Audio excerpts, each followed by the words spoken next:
पढ़ाई की बारे में सोचना ही नहीं चाहिए। बेसिकली जो आपका रोल है कंट्रोलर ऑफ एग्जामिनेशन, तो सर उसका काम क्या होता है सर? 15 की परीक्षा हुई, 16 में वो फिर कोर्ट केस हुआ। पेरेंट्स कहते हैं कि आपने 5 ही दिन का समय दिया है एग्जाम्स का करने का पर्पस क्या कि है? भाई मैंने बच्चा आपको दे दिया, अब आप जानो इसको कैसे पढ़ाओगे। जो पुरानी किताबें थी वो नीचे रह जाएंगी। तो सीबीएसई क्या स्टेप्स ले रहे हैं कि एग्जाम का जो स्ट्रेस है उसको टैकल करें? 30,500 से ज़्यादा हमारे स्कूल्स हैं। लगभग इस बार 42 लाख बच्चों ने परीक्षाएं दी हैं 10-12 की मिलाकर। जो स्कूल में हम पढ़कर आए हैं उसी को हम पढ़ने के लिए ट्यूशन भी करते हैं। अगर आप डॉक्टर नहीं बनोगे, 10-12 के बोर्ड की परीक्षाओं की वैल्यू कम हो गई है। जो नेशनल एजुकेशन पॉलिसी 2020 है, रीचेकिंग के लिए अपना देते हैं रिजल्ट, तो वो हमेशा मार्क्स बढ़ जाते हैं। बहुत सारे लोग वहाँ डुप्लीकेट डॉक्यूमेंट्स के लिए आते थे। वो CWSN बच्चों को कैसे हम आईबी है, स्टेट बोर्ड्स हैं, तो उनका क्या एग्जाम कराने का तरीका अलग होता है? उनके स्कूल्स का नंबर कम है। ब्लिंकिट जेप्टो की तरह सीबीएसई भी 10 मिनट में सब कुछ हमारा एजुकेशन सिस्टम अच्छा नहीं था।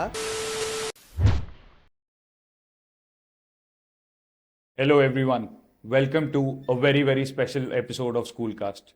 आज हमारे साथ हैं doctor Sanyam Bhardwaj.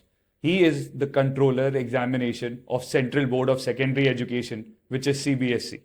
Welcome sir. Grateful to you for calling me, inviting me for this program. It's an honour for us sir. Sir, to begin with, can you please share your journey कि आपने कहाँ से शुरू किया और आप यहाँ पर ऐसी पोजीशन पर कैसे पहुँचे सर? अभी मैं कहूँगा कि सबकी जो जर्नी है वो बड़ी रोमांचक होती है। हम चलना शुरू कहीं से करते हैं और कहीं पर पहुँचते हैं, लेकिन इन सब चीज़ों के पीछे बहुत सारे लोगों की शुभकामनाएं, बहुत सारे लोगों का आशीर्वाद, बहुत सारे लोगों की प्रेरणा आपके साथ जुड़ी होती है। ऐसे ही कुछ मेरे साथ भी हुआ। मैंने भी इंजीनियरिंग की प्रिपरेशन करना शुरू किया। इंजीनियरिंग में हुआ भी, पंजाब में हुआ। वो पीरियड था जबकि टेररिज्म था। मेरे एल्डर ब्रदर वहाँ ऑलरेडी पोस्टेड थे, तो मेरी मदर ने कहा कि 2 बेटों को मैं पंजाब नहीं भेजूंगी। तो वो इंजीनियरिंग का सपना जो है वो अधूरा रहा। और उसके बाद मैंने आगे पढ़ना शुरू किया, बीएससी किया, एमएससी किया, फिर मेरठ कॉलेज में मैंने पढ़ाना शुरू किया। ये कौन से ईयर की बात है सर? ये सब मेरी जो बात है 80s की चल रही, 84, 85, 86 के पीरियड की बात है ये।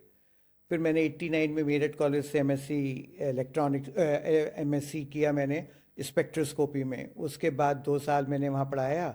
और तब नई उस समय की एजुकेशन पॉलिसी आई थी, तो 1 साल 0 सेशन हुआ। स्पेक्ट्रोस्कोपी क्या होता है सर? सॉरी। स्पेक्ट्रोस्कोपी जो है वो विज्ञान की या फिजिक्स की एक विधा है, ओके। जिसमें कि हम जो है छोटे मॉलिक्यूल से लेकर और स्टार्स तक की बात करते हैं। उनकी फ्रिक्वेंसी पर एटम्स किस तरीके से वाइब्रेट करते हैं, उनके बीच में किस तरीके से फोर्सेस लगती हैं, किस तरीके से अट्रैक्शन होता है, रिपल्शन होता है, बहुत सारी चीज़ें इस तरीके की उसमें आती हैं।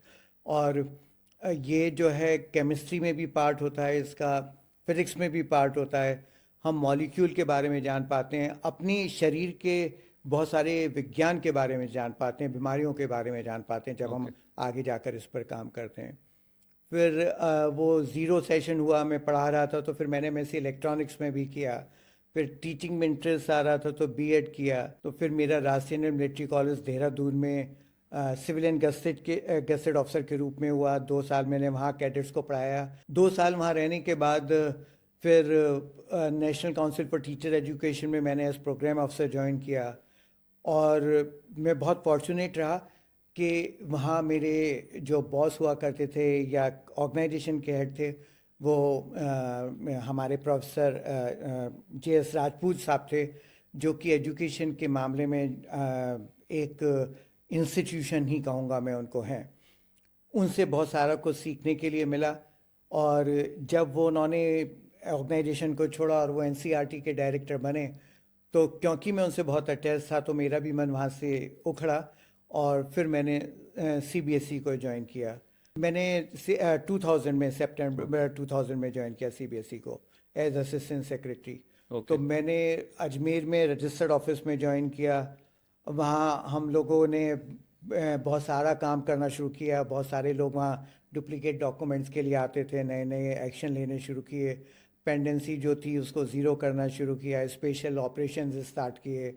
मेरे साथ के वहाँ जितने भी एम्प्लॉई आज भी हैं, बहुत ही अच्छे तरीके से उन्होंने सहयोग दिया। और हम एक दिन में 8-10 हज़ार डॉक्यूमेंट इशू किया करते थे। मेरे कार्य को देखकर उस समय के जो कंट्रोलर ऑफ एग्जामिनेशन थे मिस्टर पवनेश कुमार, वो अपने क्षेत्र में, मैं कहूँगा परीक्षा के क्षेत्र में भीष्म पितामह हैं। तो उन्होंने मुझको दिल्ली बुलाया और मैंने 1 साल सीक्रेट यूनिट में काम किया। Okay. और उसके बाद फिर मुझको all India pre medical pre dental entrance examination देखने के लिए शिफ्ट कर दिया गया। फिर मैंने वहीं पर ही pre medical pre dental entrance examination देखा और ये मैंने 2011 तक देखा वहाँ पर। तो मैं वहाँ असिस्टेंट सेक्रेटरी रहा, वहाँ डिप्टी सेक्रेटरी फिर प्रमोट हुआ और 2011 में मैं डायरेक्टर स्टूडेंट सपोर्ट सर्विसेज होकर national institute of open schooling में चला गया, जहाँ की मैंने लगभग 3 साल के करीब वहाँ काम किया और 2015 में जनवरी में वापस सीबीएसई में आया। कुछ समय मैंने जेईई एग्ज़ामिनेशन देखा, फिर उसके बाद कुछ समय कोऑर्डिनेशन यूनिट को देखा और फिर 2015 में हमारे एआईपीएमटी एग्ज़ामिनेशन के साथ कुछ प्रॉब्लम थी, तो वो एग्ज़ामिनेशन मुझको दिया गया। उस एग्ज़ामिनेशन को सक्सेसफुल कंडक्ट कराना एक चैलेंज था, तो एक ड्रेस कोड बनाया गया। उस ड्रेस कोड को बना के पूरे कंट्री में एग्ज़ाम कराया गया और हम सफल हुए। सुप्रीम कोर्ट के आदेश के अनुसार ये परीक्षा हमको करानी थी। 4 वीक का समय था, 1 वीक निकल चुका था आदेश को हुए, 3 वीक में हमको वो परीक्षा करानी थी, तो वो परीक्षा सफल हुई। वो फिर उसके बाद वो 15 की परीक्षा हुई, 16 में वो फिर कोर्ट केस हुआ, 2 एग्ज़ाम हुए एआईपीएमटी के जिसको नीट में कन्वर्ट किया गया। 17-18 में फिर परीक्षा हुई और 18 में जो है एनटीए का निर्माण हुआ। जब एनटीए का निर्माण हुआ तो ये जो परीक्षा थी एआईपीएमटी, ये एनटीए को चली गई और उसके बाद मुझे परीक्षा नियंत्रक का चार्ज जो है दिया गया 2018 में। और उसके बाद से मैं तब से यही कार्य देख रहा हूँ और परीक्षाओं का संपादन जो कक्षा 10 और कक्षा 12 हैं वो अब मेरे द्वारा किया जाता है, मेरे निर्देशन में किया जाता है। तो ये इस तरीके की मेरी जर्नी रही यहाँ तक पहुँचने की। और इस पूरी जर्नी में माता पिता का तो आशीर्वाद कोई भूल ही नहीं सकता, लेकिन मैं ये कहूँगा कि मुझको बहुत अच्छे सीनियर्स मिले। मेरे चेयरमैन चाहे डॉक्टर अशोक गांगुली हों, चाहे डॉक्टर विनीत जोशी हों, या उसके बाद हमारे जो हैं मिसेस बेदी रही हमारी चेयरमैन, आर के चतुर्वेदी साहब रहे, वाई के शेषु कुमार साहब रहे, जो भी लोग उसके बाद में रहे, मनोज आहूजा जी रहे और अनीता करवाल मैडम रही हमारी चेयरमैन, और अब राहुल सिंह जी, ये सारे लोग वो लोग रहे जिन्होंने कि जिनको देखकर मैं कहूँगा मुझको जरूर शिक्षा ग्रहण करने का अवसर प्राप्त हुआ। एकलव्य की तरीके से मैंने इनकी तरफ देखा और हर दिन और हर समय इनसे सीखने का प्रयास किया। और साथ के लोगों की शुभकामनाएं, उनका सहयोग, सारे कोलीग्स का सहयोग, और इसी बलबूते पर मैं कहूँगा कि हमारी ऑर्गेनाइजेशन आज जो है विश्व की सबसे बड़ी क्लास 10-12 की परीक्षा आयोजित कर पाती है। सर, ये आपकी बड़ी हम्बलनेस है कि आप सबको याद रखते हैं और इस तरीके से बताते हैं। All I think more than 25,000 CBSE schools know your importance कि आप क्या रोल प्ले करते हैं। So sir, inspiring journey. Sir, अब coming to a lighter note, जैसे सीबीएसई का मेन काम है एग्जामिनेशन, तो सर आप जब 12th में थे, आपके भी बोर्ड एग्जाम्स थे, तो सर आपका कैसा एक्सपीरियंस था और आपने कैसे दिया? कुछ फन मोमेंट्स होंगे आपके भी उसमें, तो आप कुछ अगर बता सकते हैं कोई कहानी। बिल्कुल, जो बहुत एक अच्छी चीज़ मुझको नज़र आती है, हमारे समय में मैंने यूपी बोर्ड से पास किया, तो मेरी स्कूलिंग जो है यूपी बोर्ड की है। आज जब हमारा 5 दिन का 4 दिन का गैप एक सब्जेक्ट से दूसरे सब्जेक्ट में होता है, तो पेरेंट्स कहते हैं कि आपने 5 ही दिन का समय दिया है 2 सब्जेक्ट के बीच में। और अभी मैं आपको बताऊं कि हमारे समय में क्या होता था कि वहाँ पर कुछ सब्जेक्ट्स की 2-2 बुक्स होती थी। 9th-10th का दोनों का कोर्स 10th में आता था, 11th-12th का दोनों का कोर्स 12th में आता था। एक ही दिन में 2-2 एग्जाम भी हुआ करते थे। फिजिक्स के 2 पेपर होते थे, केमिस्ट्री के 2 पेपर होते थे, लैंग्वेजेस के 3-3 पेपर होते थे, मैथ्स के 3 पेपर होते थे। कहते हैं नहीं, कोर्स बहुत ज़्यादा है अभी। तो अगर मैं आज की फिजिक्स की किताबें तराजू के एक पलड़े पर रखूं और वहाँ पुराने समय की बाकी किताबें जो फिजिक्स की किताबें हैं वो दूसरे पलड़े पर रखूं, तो कहीं कोई सरोकारी नहीं होगा, कहीं इक्विलिब्रियम सेट नहीं होगा। जो पुरानी किताबें थी वो नीचे रह जाएंगी। तो लेकिन हमारे समय में एक और बहुत बड़ी बात थी कि पेरेंट्स का हमेशा कहना ये होता था टीचर्स को कि भाई मैंने बच्चा आपको दे दिया, अब आप जानो इसको कैसे पढ़ाओगे। ठीक है, पेरेंट्स का इन्वॉल्वमेंट होता था टीचर को सपोर्ट करने में। आज की तारीख में कुछ परिस्थितियां चेंज हुई हैं, बच्चों को स्ट्रेस ज़्यादा होने लगी है और हम इसको नेगेटिव स्ट्रेस मानते हैं। मुझको लगता है कि ये किसी हद तक पॉजिटिव स्ट्रेस भी है, क्योंकि यही पॉजिटिव स्ट्रेस तो हमको जीवन में आगे चलने का माध्यम बनेगी या उसके लिए हमको प्रेरित करेगी। जो भविष्य के बारे में ये बता सकते हैं, बच्चे को गाइड कर सकते हैं, उनको आना चाहिए, बताना चाहिए कि अगर आप डॉक्टर नहीं बनोगे तो जीवन का अंतिम निर्णय ये निर्णय नहीं है कि आप डॉक्टर नहीं बन पाए। बिल्कुल। ऐसी संभावना हो सकती है आप कुछ और बहुत अच्छा बने। मैं गवर्नमेंट इंटर कॉलेज मेरठ से मैंने स्कूलिंग की। हम बच्चे वहाँ खेला भी करते थे, हमारे पीटी के पीरियड्स भी होते थे, हम स्कूल बंक नहीं करते थे, स्कूल जाते थे। डमी स्कूल का कॉन्सेप्ट नहीं था, वहाँ हम पढ़ते थे। उसके बाद भी अपनी परीक्षाओं की तैयारी हम करते थे और बच्चे बहुत अच्छे तरीके से सफल होते थे। तो एक बहुत अच्छा माहौल जो है वो क्रिएट किया जाता था वहाँ, पेरेंट्स के द्वारा, पूरे परिवार के द्वारा, टीचिंग फ्रेटर्निटी के द्वारा, प्रिंसिपल के द्वारा, यार दोस्तों के द्वारा। और मैं ये कहूँगा कि जो हम आज हैं उसमें हमारी स्कूलिंग में हमारी स्कूलिंग का बहुत बड़ा योगदान है। हमको बच्चों को चैलेंजेस देने चाहिए, उनके लिए उनको तैयार करना चाहिए। और चैलेंजेस के लिए जब तैयार करें हम तो इस तरीके से तैयार करें बच्चों को कि वो केवल पढ़ाई का चैलेंज नहीं, दुनिया के में उनके जीवन के समक्ष कोई भी चैलेंज आए तो उसके लिए स्पेशल ट्रेनिंग की जरूरत ना हो। बिल्कुल। जो उन्होंने स्कूलिंग में सीखा, जो यार दोस्तों से सीखा, जो माता पिता से सीखा, जो टीचर से सीखा, उसके आधार पर ही वो एक समाधान उस समस्या का निकाल पाएं और उससे ओवरकम कर पाएं। यही स्कूलिंग बिल्कुल सर, जरूरी है। अभी इसकी हम बहुत आगे बात करेंगे कि स्कूल्स की इम्पोर्टेंस क्या है, क्योंकि आजकल बहुत डिबेट हो रहा है, बहुत बच्चे कोचिंग सेंटर में जा रहे हैं, तो सर उस पर भी आएंगे। उससे पहले सर, जैसे सीबीएसई का मेन रोल है एग्जामिनेशन। अब एग्जामिनेशन सर, आप एक तरीके से बैकबोन है सीबीएसई के, और आप मिलियंस ऑफ स्टूडेंट्स की लाइफ्स जो है इम्पैक्ट करते हैं। आई think more then 4 million, 44 lakhs के अराउंड है जो एग्जाम्स में बैठते हैं। Yeah. तो सर आप बेसिकली जो आपका रोल है कंट्रोलर ऑफ एग्जामिनेशन, तो सर उसका काम क्या होता है सर? जो कंट्रोलर ऑफ एग्जामिनेशन होते हैं वो उनके फंक्शनिंग क्या होती है? देखिए, कंट्रोलर ऑफ एग्जामिनेशन या परीक्षा नियंत्रक जो है उसका कार्य ऑर्गेनाइजेशन में है या स्कूल्स के इस स्कूल एजुकेशन सिस्टम में है कि जो बच्चे जिनको की शिक्षा स्कूल में दी जा रही है उनकी लर्निंग क्या हुई, उसका लर्निंग का लेवल क्या है, उसका असेसमेंट किया जाए। ये थर्ड पार्टी इंटरवेंशन है। सीबीएसई या हमारी कंट्री का जो एजुकेशन सिस्टम है वो बहुत ही बढ़िया है। यहाँ विशेष बात क्या है कि शिक्षा देने वाला कोई है और शिक्षा का असेसमेंट करने वाला कोई और है। उन दो के बीच में कोई पर्सनल रिलेशनशिप नहीं है कि आप पढ़ाओ ना पढ़ाओ रिजल्ट आपका अच्छा आ जाएगा।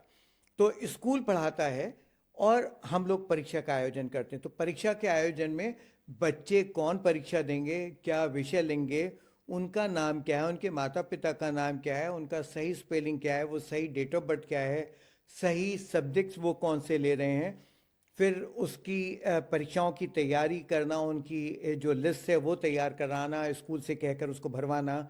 उसके बाद उसके बिहाफ पर आपको जो सब्जेक्ट ऑफर किए गए उनके क्वेश्चन पेपर्स बनाना, उन क्वेश्चन पेपर्स को तैयार करना, उनको वहाँ पर पहुँचाना जहाँ पर कि वो बच्चों को मिल सकें। उसके अलावा उनके एडमिट कार्ड इशू करना, सेंटर फिक्सेशन करना, आंसर बुक का असेसमेंट कराना, उसके लिए सारी टीम को लगाना जो है, फिर रिजल्ट की प्रोसेसिंग कराना, फिर रिजल्ट डिक्लेरेशन करना और उसके बाद डॉक्यूमेंट इशू करना। ये सारे काम जो हैं वो परीक्षा नियंत्रक के खाते में आते हैं या उसकी रेस्पॉन्सिबिलिटी का पार्ट है। और सीबीएसई में बड़ा रोबोस्ट सिस्टम है कि आज हमारे 18 रीजनल ऑफिसेस हैं, 30,500 से ज़्यादा हमारे स्कूल्स हैं, लगभग इस बार 42 लाख बच्चों ने परीक्षाएं दी हैं 10-12 की मिलाकर। वाह। और ये नंबर और स्कूल का नंबर लगभग 10% की रेट से हर साल बढ़ रहा है हमारा। ओके। तो आज इस साल अगर 42 लाख बच्चे हैं तो 4.2 लाख बच्चे नेक्स्ट ईयर बढ़ जाएंगे हमारे। ये तो इन सब को ध्यान में रखकर अगली परीक्षाओं की तैयारी करना, पहले से सोच कर चलना। आपको ये सोचना कि परीक्षाओं का सफल आयोजन कैसे होगा। आपको ये सोचना है कि परीक्षा देने जब बच्चे जा रहे हैं तो उनको कोई परेशानी ना हो, उनको घर से बहुत ज़्यादा दूर ना जाना पड़े, परीक्षा का सही संचालन हो, फेयर रूप से कंडक्ट हो एग्जामिनेशन, जो लोग इस सिस्टम में इन्वॉल्व हैं उनको कोई परेशानी ना हो, और शिक्षा इस परीक्षा का सफल आयोजन कर कर हम बच्चों का रियल असेसमेंट कर पाएँ और उनका सर्टिफिकेशन कर पाएँ। यही सारा रोल जो है वो कंट्रोलर ऑफ एग्जामिनेशन का है सीबीएसई में। लवली सर, ये जब तक ये सुनते नहीं हैं तब तक ये बहुत ही ब्रॉड अम्ब्रेला टर्म लगता है एग्जामिनेशन, बट इसके अंदर जो भी चीज़ें आती हैं आपने बताई। सर, अब जो पर्पस है हमारा एग्जाम्स का करने का पर्पस क्या है? क्योंकि आजकल मैं भी आई स्टडीड इन ऑस्ट्रेलिया, मैं बाहर से पढ़कर आया, तो बाहर के एग्जामिनेशंस इंडिया के बहुत अलग होते हैं। आप हर दूसरे स्टेप पर क्वेश्चन करते हैं। आजकल बच्चे सोशल मीडिया पे बहुत क्वेश्चन करते हैं कि एग्जाम्स का कुछ पर्पस भी है। तो सर, आप सीबीएसई क्यों एग्जाम कराते हैं सर? देखिए, सबसे बड़ी बात यह है कि जो सीबीएसई की रेस्पॉन्सिबिलिटी है वो असेसमेंट ऑफ नॉलेज है, लर्निंग है। ठीक है, जो बच्चे ने स्कूलिंग में specially class 9, 10th, 11th, 12th में की है, तो हमने एक समय पर लिया कि बच्चा पढ़ना शुरू करेगा, एंट्री क्लास से पढ़ेगा, first, second, third, fourth, fifth ये सब आएगा, तो उसका डिफरेंट डिफरेंट जगह पर असेसमेंट हो, और उसमें असेसमेंट होने में अगर कहीं कोई लर्निंग गैप है तो उसको कंप्लीट किया जाए, और उसके बाद जब उसका सर्टिफिकेशन कर कर उसको सिस्टम से बाहर निकाला जाए, जिससे कि जो दूसरे सिस्टम है, हायर एजुकेशन सिस्टम है या कोई और सिस्टम है, वो उसको उस असेसमेंट के आधार पर ले पाए। बिल्कुल। लेकिन हमारी कंट्री में क्या हुआ है कि हमारी पॉपुलेशन ज़्यादा है, डिमांड सप्लाई के बीच में गैप बहुत ज़्यादा है। 25 लाख बच्चे, जैसे मैंने आपको अभी बताया, मेडिकल में बैठते हैं, नीट में बैठते हैं डॉक्टर बनने के लिए, सीट 1 लाख मौजूद हैं, तो 24 लाख बच्चे तो अनसक्सेसफुल हैं। बिल्कुल। तो इसलिए उन जगहों पर जो मोस्ट अप्रोप्रिएट बच्चे हैं, मोस्ट सूटेबल बच्चे हैं, उनका एडमिशन हो पाए या उनको अपॉर्चुनिटी मिल पाए पढ़ने की, उसके लिए जो प्रतियोगी परीक्षाएं उनका आयोजन हमारे द्वारा किया जाता है। भारत सरकार में बहुत सारी ऑर्गेनाइजेशन है, दूसरी और ऑर्गेनाइजेशन है जो इस तरीके की परीक्षाओं का आयोजन करती हैं। तो बेसिकली तो सीबीएसई का यही है कि जो एजुकेशन इम्पार्ट की गई है, जो बच्चों की लर्निंग स्कूलिंग में हुई है, उस लर्निंग का हम असेसमेंट कर कर एक सर्टिफिकेशन उनको दे दें, जिससे कि दूसरी स्थानों पर उस असेसमेंट का जो है उपयोग हो सके, उसका प्रयोग हो सके। बिल्कुल। बच्चे को भी ये पता हो कि मेरी स्टैंडिंग कहाँ पर है। अगर मैं चाहता हूँ कि मेरी परफॉर्मेंस बहुत अच्छी नहीं है, या मेरी नॉलेज कम है, या मेरी लर्निंग कम है, तो मैं कोई ज़रूरी नहीं है कि सर्टिफिकेशन के साथ ही उसको बढ़ा पाऊँ। मैं उसके बाद भी उसको पढ़ सकता हूँ, बढ़ा सकता हूँ, और ज़्यादा नॉलेज गेन कर सकता हूँ। तो ये एक असेसमेंट का रेस्पॉन्सिबिलिटी है जो सीबीएसई को स्कूलिंग में दी गई है, उसके लिए ही हम परीक्षाओं का आयोजन करते हैं। सर, अब जैसे सीयूईटी की हम बात करते हैं, कॉमन यूनिवर्सिटी एंट्रेंस टेस्ट है, तो क्या ऐसे टेस्ट के आने की वजह से ट्वेल्थ के बोर्ड एग्जाम्स की वैल्यू कम हो गई है? ये मैं बिल्कुल ये कहूँगा कि ये केवल एक मिसकंसेप्शन है कि 10th-12th के बोर्ड की परीक्षाओं की वैल्यू कम हो गई है, या कहीं इससे स्कूलिंग अफेक्ट हुई है। मैं बिल्कुल ओपनली कहना चाहूँगा, बड़े साफ शब्दों में कहना चाहूँगा कि ये हम लोगों के बीच में एक भ्रांति बनी हुई है कि स्कूल एजुकेशन कॉम्पिटिटिव एग्ज़ाम को क्लियर करने का एक ज़रिया मात्र है। नहीं, ऐसा नहीं है। स्कूल एजुकेशन बिल्कुल अलग है। मुझे कई बार ऐसा महसूस होता है कि कुछ इस तरीके से मैं एक एग्जाम्पल दे के बताऊँगा कि घर में किसी एक बच्चे को खाना बनाना सिखाया जाए, तो उसको बताया जाए कि बेटा भिंडी की सब्जी ऐसे बनती है, और आलू की सब्जी ऐसे बनती है, और चावल ऐसे बनते हैं। जबकि पाक शास्त्र ये है कि उसको बेसिक कॉन्सेप्ट बताया जाए कि बादी की सब्जी जो हैं वो हम उसको जो स्पेशल स्पाइसेस होते हैं उसमें हम उसको छौंकते हैं। ठीक है, छौंक का प्रयोजन क्या है, कितना पानी मिलेगा, उसको पहले भिगोना है या नहीं भिगोना है, ये सारी चीज़ें जर्नल रूप में सिखा दी जाए और उसके बाद उसको दे दिया जाए कि ये सब्जियां बनाओ, वो सब बनाए। तो स्कूलिंग भी हमारा एक ऐसा सिस्टम है जहां हम वहाँ पढ़ने वाले बच्चे को केवल नॉलेज ही गेन नहीं कराते, उसके ब्रेन को इतना डेवलप कराते हैं कि उसके सामने जीवन में आने वाली हर प्रॉब्लम का सॉल्यूशन वो खुद लेने का हकदार हो, प्राप्त करने का हकदार हो, वो निकाल पाए उन समस्याओं का सॉल्यूशन। उसके अलावा जब दो बच्चे साथ पढ़ते हैं तो उनके बीच में दोस्ती, उनके बीच में भाईचारा, उनके बीच में पॉजिटिव कंपटीशन की भावना, वहाँ टीचर्स की रिस्पेक्ट करना, बड़ों की रिस्पेक्ट करना। ठीक है, अगर हम हारते हैं तो उस हार को एक्सेप्ट करना, आगे उसको प्रयास करना, अपनी राइटिंग को सुधारना, ठीक है, अपने साइकोमोटर स्किल्स को इम्प्रूव करना, अपने चिंतन को इम्प्रूव करना, ठीक है, अपने जो आपका प्रोनाउंसिएशन है उसको बेटर करना, आपको सही शब्दों का चयन करना, बहुत सारी चीज़ें जो हैं हम स्कूलिंग में सीखते हैं। मतलब तो सोशियो इकोनॉमिक बिल्कुल एस्पेक्ट्स। सोशो इकोनॉमिक एस्पेक्ट जो है लाइफ का हम वहाँ पर सीखते हैं। अगर हम वहाँ पर नहीं सीखते हैं तो इन सब चीज़ों से वंचित रहते हैं। तो अगर जो एजुकेशन या जो नॉलेज गेन करते हैं वो कॉम्पिटिटिव एग्जाम को क्लियर करने में सहायक है, तो बाकी जो एस्पेक्ट हैं वो हमारे को जीवन में एक संपूर्ण मनुष्य बनाने के लिए आवश्यक हैं। तो हमको केवल एक ही एस्पेक्ट का ध्यान नहीं रखना चाहिए और ये नहीं कह देना चाहिए कि सीयूईटी आने से स्कूलिंग का जो पर्पस है वो खत्म हो गया। बिल्कुल। स्कूलिंग का पर्पस हमको अच्छे व्यक्ति बनाना है, हमको अच्छे इंसान बनाना है। ठीक है, और अगर हम कुछ अच्छा बन भी जाते हैं, कोई एग्ज़ाम क्रैक कर लेते हैं और अच्छे इंसान नहीं बन पाते, तो मेरे शब्दों में तो मैं उसको फेल्योर ही कहूँगा। उसको कभी सफल व्यक्ति नहीं मानूंगा मैं उसको, जो कि वो एग्ज़ाम तो क्लियर कर ले और जीवन में जो मूल शिक्षा है कि उसको कैसे बिहेव करना है, पेरेंट्स का कैसे रिस्पेक्ट करना है, टीचर्स में क्या विशेषताएं उनको समझना है, वो चीज़ें उसको ना आए। तो सर आपका मतलब है कि स्कूलिंग एक बहुत बड़ा ओशन है, लेकिन हम उसको एक लेक के तरीके से देखते हैं कि ये सिर्फ एग्जामिनेशन क्लियर करके एंट्रेंस टेस्ट में अगले जगह जाना है, सिर्फ उस तरीके से व्यू कर रहे हैं। हाँ, अभी आप तो तभी उसको बड़ा कह रहे हैं, लेक कह रहे हैं, मैं तो कह रहा हूँ लोग उसको पॉन्ड की तरीके से देखने लगे हैं। बिल्कुल। ठीक है, जो कि गलत है। आपको पूरे साल भर अगर आप लेते हैं, 2 साल लेते हैं या 9 से लेके 12 तक का 4 साल का समय कोई बच्चा लेता है, मैं गारंटी आपको दे सकता हूँ कि एक सही टाइम टेबल और हमारे टीचर्स का सहयोग उसको किसी भी प्रतियोगिता परीक्षाओं में जो कॉम्पिटिटिव एग्जामिनेशन है उसमें उसको सफल बना सकता है। बिल्कुल। सर ऐसे ही कल हम पॉडकास्ट में एक और गेस्ट थे, उनसे बात कर रहे थे, वो बोल रहे थे अगर हम यूएस की बात करते हैं तो यूएस में कंट्री का फोकस पहले होता है कि हम रिस्पॉन्सिबल सिटीजन बनाएंगे तो वो सक्सेसफुल अपने आप हो जाएंगे, लेकिन इंडिया में हम घर पर भी पेरेंट्स और सब लोग बोलते हैं कि पहले सक्सेसफुल हो जाओ और फिर तुम सोसाइटी की तरफ कंट्रीब्यूट या फिर रिस्पॉन्सिबल बन जाना। तो यहाँ पर नैरेटिव ही चेंज करने की ज़रूरत है कि उल्टा ही होना चाहिए।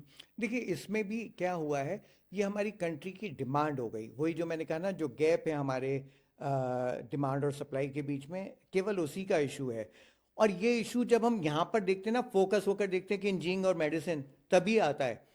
पिछले 8-10 सालों में सरकार के द्वारा जो प्रयास किए गए हैं, जहाँ जो नंबर ऑफ प्रोफेशनल कोर्सेज बढ़े हैं, प्रोफेशनल इंस्टीट्यूशंस बढ़े हैं, उनकी सीट्स बढ़ी हैं, नए प्रोफेशन शुरू हुए हैं टेक्नोलॉजी की वजह से, कंट्री के डेवलपमेंट की वजह से। अगर हम उन सबको मिलाकर देखें और जिसको जहाँ जाने का अवसर मिलता है या जहाँ के लिए एलिजिबल होता है, अगर हम वो ये पहले से मान लें, तो ये सारी चीज़ें हमारी सेटल्ड हो सकती हैं। वो जो प्रॉब्लम बच्चों की रहती है कि नहीं, मुझको इंजीनियर बनकर ही जो है मैं पैसे कमा पाऊंगा या अपनी वैल्यू बना पाऊंगा, वो तब गलत साबित हो जाता है जबकि एक व्यक्ति से, फॉर संजीव कपूर खाना खजाने वाले, कि वो अच्छा खाना बनाना जानते हैं और वो भी उतने ही फेमस हैं जितना कि कोई पढ़ा लिखा बिल्कुल। व्यक्ति डेफिनेटली। है, या वो हैं या सचिन तेंदुलकर हैं। ठीक है, या कोई और खिलाड़ी हो सकता है, या कोई यूट्यूबर हो सकता है, ठीक है। ऐसे बहुत सारे लोग हैं जो अपने प्रोफेशन में जाते हैं, नए प्रोफेशन को खोजते हैं और बेटर करते हैं। तो अगर बिल्कुल हम प्रोफेशंस को खोजें और वहाँ जाने की हम बात करें, तो मुझको लगता है कि सारे बच्चे जो हैं वो हर साल जितनों को की रिक्वायरमेंट होती है उतने वो वहाँ पर सेट हो जाएंगे। बिल्कुल। So sir, in short, schooling का कोई भी ऑल्टरनेटिव नहीं है और स्कूलिंग का कोई भी रिप्लेसमेंट नहीं है। बिल्कुल नहीं है। मैं ये कहूँगा कि अगर किसी बच्चे ने स्कूलिंग को मिस किया, या किसी पेरेंट ने अपने बच्चे को स्कूलिंग को मिस कराया, तो उन्होंने जीवन का सबसे मुख्य जो पड़ाव था वो मिस कर दिया। बिल्कुल। तो बिल्कुल सारे व्यूअर्स के लिए कि स्कूलिंग को एक एग्जाम रिजल्ट की तरह मत देखिए, बट उसमें जो और सारी लर्निंग्स हैं, ज्ञान है, जो लाइफ की लर्निंग्स हैं, वो सब की तरह देखिए। बिल्कुल देखना चाहिए। आप जब बच्चे सेलेक्ट होते हैं, आप पूछिएगा, आप स्कूल के टीचर से पूछिए। मैं बहुत सारे स्कूल्स के साथ संपर्क में रहता हूँ अपने कार्य की वजह से। उनका हमेशा ये कहना होता है कि हमारे इस बच्चे ने इतना अच्छा परफॉर्म किया, ये स्कूल में बड़ा रेगुलर था, ठीक है, इसने क्लासेस अटेंड की, और ये हर दिन नए क्वेश्चन हमको पूछा करता था, हमको भी प्रेरित करता था अच्छी तरीके बिल्कुल से तैयार होने के लिए। तो जो मैक्सिमम नंबर है, या जो बड़ा नंबर है जो कि कॉम्पिटिटिव एग्जाम्स को क्लियर करता है, ये वही होता है जो स्कूल में अपना ध्यान केंद्रित करता है। और अभी आप एक चीज़ और मान लीजिए, हमारे स्कूल के टीचर्स या हमारे स्कूल्स इतने डिवोटेड हैं कि परीक्षा से एक दिन पहले सारे टीचर्स अपने घर पर व्हाट्सएप पर बच्चों के क्वेश्चंस आने का इंतजार करते हैं कि अगर किसी बच्चे का क्वेश्चन आएगा, कोई प्रॉब्लम आएगी, तो उसको हमको बिल्कुल। रिजॉल्व करना है। डेफिनेटली ठीक है। सर, तो डेफिनेटली। ये वो टीचर्स हैं जो अपने बच्चों पर उतना ध्यान नहीं दे पाते जितना कि अपने स्कूल में पढ़ाने वाले बच्चों के ऊपर देते हैं। एब्सोल्युटली, तो एब्सोल्युटली। इनका सहयोग और इनका मार्गदर्शन लेकर हमारे बच्चे कहीं के कहीं पहुंच सकते हैं। इसके बाद सर, मैं और मेरी वाइफ हम ऑस्ट्रेलिया में पढ़े हैं, तो अभी हम रिसेंटली बात कर रहे थे कि मेरी वाइफ एक जगह जॉब करती थी वहाँ। तो उनको किसी ने स्कूलिंग की बात करी, तो जब उन्होंने बताया कि हम 3 बजे स्कूल से आते हैं, फिर हम 4 घंटे की ट्यूशन पढ़ते हैं, फिर हम रात को 8 बज जाते हैं, फिर हम नेक्स्ट डे के लिए प्रिपेयर करते हैं, तो बाहर के लोग ये सुनकर बड़ा शौक हो जाते हैं कि हम जो स्कूल में हम पढ़ कर आए हैं उसी को हम पढ़ने के लिए ट्यूशन भी करते हैं। ये हमारे लिए बहुत ही नॉर्मल सी चीज़ है, नॉर्मल सी हो गई है इस बात की। तो सर, आपको क्या लगता है कि ट्यूशन होनी चाहिए, या ट्यूशन क्यों होती है, कि हर कोई ट्यूशन पर इतना फोकस क्यों करता है? आजकल ट्यूशन के एक्सपेंसेस भी बहुत हो गए हैं, तो ऐसा क्यों है कि जो हम स्कूल में ही पढ़ रहे हैं हम सेम ट्यूशन में जाके पढ़ रहे हैं? देखिए, मुझको अभी लगता है कुछ के पेरेंट्स को भी गलत फहमी में कहीं रहते हैं। उनको महसूस होता है शायद कि ट्यूशन अगर हम बच्चे को भेजते हैं तो ये स्टेटस सिंबल है, अगर नहीं भेजेंगे तो सोसाइटी के लोग कहेंगे क्या बच्चा है, ये ट्यूशन ही नहीं जाता। बिल्कुल। ठीक है। जबकि मुझको लगता है ये बिल्कुल गलत है। देखिए, हम एक चीज़ और कहते हैं कि हम वर्तमान में जीना नहीं सीखते। जब हम क्लास में बैठकर उसी टॉपिक को समझ रहे होते हैं, तो वहाँ हम ध्यान केंद्रित नहीं करते, और हम ट्यूशन में जाकर दोबारा पैसा देते हैं और उसी चीज़ को समझते हैं, और टाइम भी व्यय करते हैं, अपनी मनी भी व्यय करते हैं। बेस्ट एफर्ट्स जो हमारे स्कूल में हो सकते थे, क्लास में हो सकते थे, उन सबको ख़त्म कर देते हैं और हम वहाँ जाते हैं। तो मैं ये कहूँगा कि आपका जो स्कूलिंग का टाइम है वो सारा बेकार चला जाता है लर्निंग के पॉइंट ऑफ व्यू से। कहीं बच्चे के साथ ऐसी प्रॉब्लम हो सकती है कि क्लास 40 का साइज है, उसमें वो टीचर बहुत ज़्यादा उसको ध्यान ना दे पा रहा हो किसी वजह से, कहीं किसी विशेष स्कूल में किसी विशेष टीचर के साथ ऐसी समस्या हो सकती है। लेकिन अगर बच्चा ये सोच कर जाए कि मैं आज जब क्लास में जा रहा हूँ तो मैं जो क्लास में मुझे पढ़ाया जाएगा समझूंगा, थोड़ा सा पहले पढ़कर जाए। हमारे समय में हमको तो यही कहा जाता था कि आज जो आपको या कल जो आपको आपके स्कूल में पढ़ाया जाएगा उसको आप पहले दिन पढ़ के जाओ, बिल्कुल। तो वो आपको आसान से समझ में आएगा, और जो प्रॉब्लम हो आप अपने टीचर से पूछिए, वो आपको बताएंगे, तो आपका सेम डे क्लियर हो जाएगा।